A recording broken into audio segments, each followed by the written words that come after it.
2024-2029 Bapak Dr. Randus Agus Ririmase MSI dan Bapak Muhammad Novan Lim. Bakal calon gubernur dan wakil gubernur Maluku, Jeffrey Apoli Rahawarin dan Abdul Mukti Keliobas mendaftar di Komisi Pemilihan Umum Provinsi Maluku. Kedatangan keduanya diantar sejumlah relawan dan simpatisan didampingi para pimpinan partai pengusung.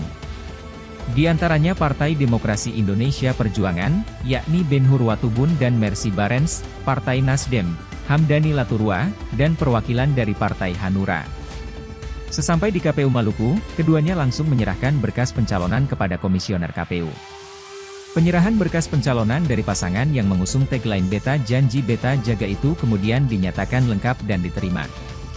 Usai pendaftaran, bakal calon gubernur Maluku, Jeffrey Rahawarin mengatakan, tekadnya maju bertarung di Pilkada 2024 untuk menjadikan Maluku yang lebih baik lagi ke depan.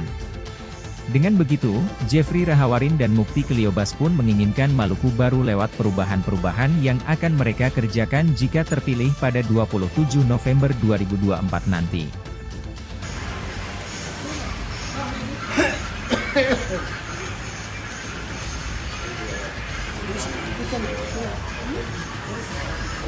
Download Tribun X sekarang, menghadirkan lokal menjadi Indonesia.